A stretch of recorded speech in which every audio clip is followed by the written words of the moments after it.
Assalamualaikum warahmatullahi wabarakatuh.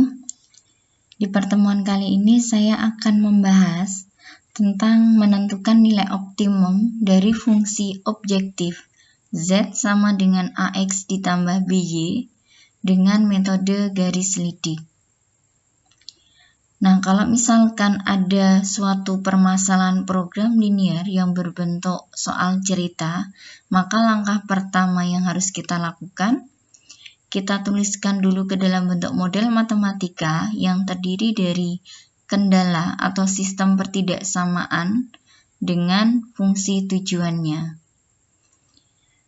Kemudian langkah berikutnya, selesaikan setiap bentuk pertidaksamaannya, ditentukan DHP-nya, kemudian kita tentukan perpotongan dari setiap DHP itu sebagai DHP dari sistem pertidaksamaannya. Langkah yang ketiga, kita gambarkan garis lidik. Garis lidik itu kita ambil dari fungsi tujuan AX ditambah BY.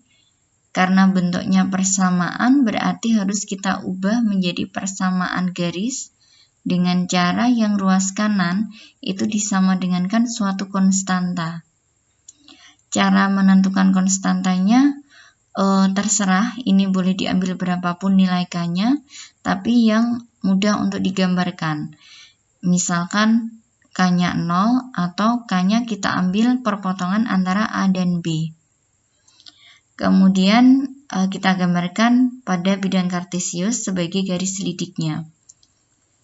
Langkah berikutnya, kita tarik garis-garis yang sejajar dengan garis lidik. Misalkan kita peroleh garis AX ditambah BY sama dengan K1 yang sejajar dengan garis lidik. Ini berada pada posisi yang paling kanan atau paling atas daerah himpunan penyelesaian, maka ini sebagai penyelesaian maksimumnya. Jadi nilai maksimumnya adalah Z sama dengan K1.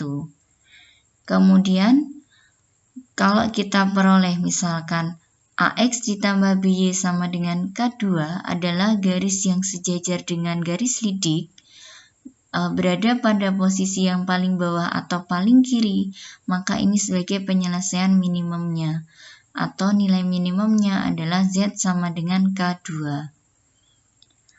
Atau bisa juga dilihat dari titik yang paling atas atau paling kanan yang dilalui oleh garis lidik, itu merupakan titik maksimumnya. Menentukan nilai maksimumnya tinggal kita substitusikan titik itu ke fungsi tujuan.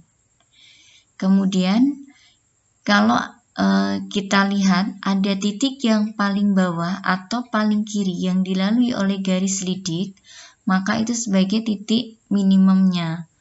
Menentukan nilai minimum tinggal kita substitusikan titik itu ke fungsi tujuan.